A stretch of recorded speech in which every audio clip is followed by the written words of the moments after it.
Hi guys! Welcome to our channel, KR Kitchenomics. Ako nga pala si Robilyn Robles, and for today's video, gagawa tayo ng pang-negosyong cheese stick, kung saan titingnan natin guys kung magkano ang costing nito at kung talaga bang kikita tayo. So tara, simulan na natin. Ayan guys, sisimulan na natin. Meron nga pala tayo ditong apa or lumpia wrapper.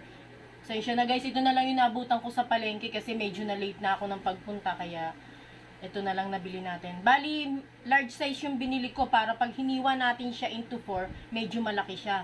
Meron din tayo ditong, ano tawag dito? Mayo dressing pang dip natin pagtapos natin maggawa ng cheese stick natin.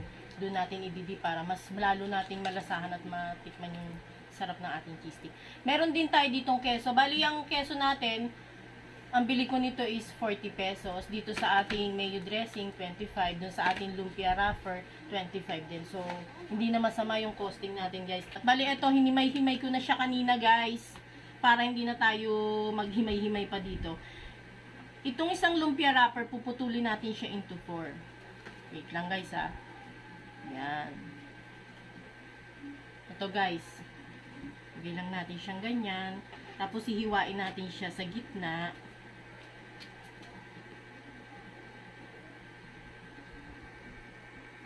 Naiwan na natin siya guys sa gitna. Hiwain uli natin siya sa gitna uli.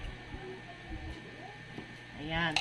Bali sa isang wrapper, nakagawa tayo ng 4. So, bali madidivide natin ito lahat ng 3-4.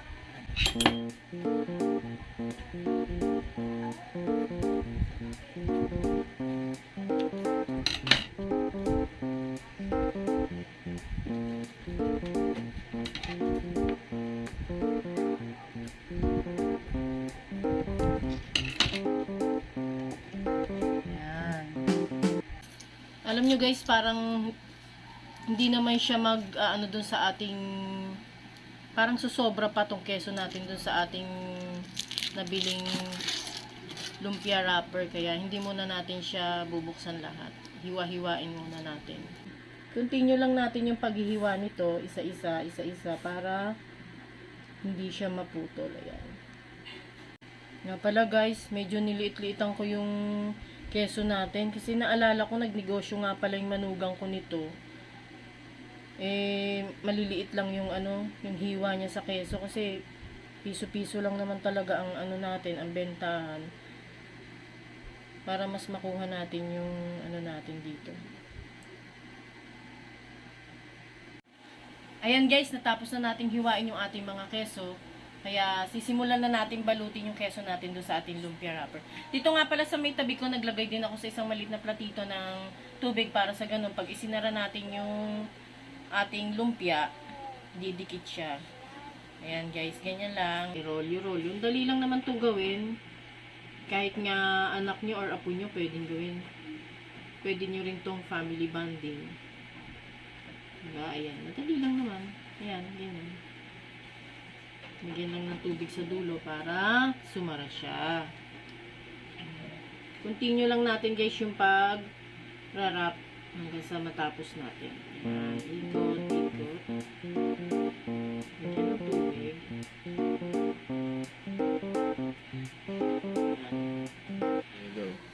Ngayon guys, tapos na natin ibalot ang ating cheese stick. Ngayon naman magsisimula na tayong magprito. Oh guys, so umpisa natin ang pagpiprito ha.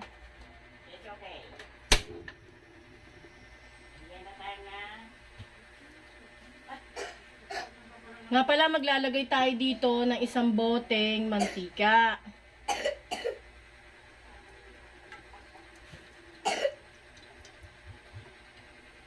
Kailangan deep fry, guys. Tapos, nasa low medium heat lang yung ating apoy. Para hindi masyadong masunog agad paglagay natin ng ating mabigla siya. Ayan guys, ilagay na natin cheese stick. Nga pala guys, may tendency ito na bumuka kasi gaya din nung nagtinda kami noon, bumubuka rin siya eh.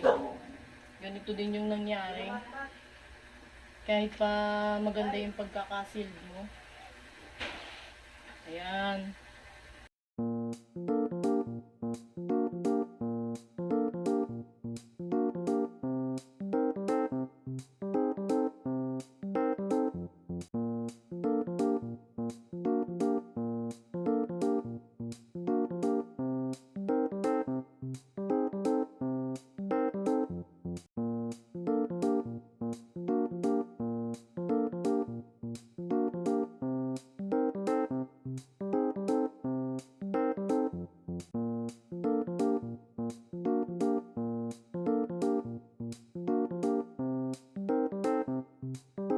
So ayan guys, natapos na natin iprito ang ating cheese sticks. Bali nakagawa ko dito ng 60 pieces.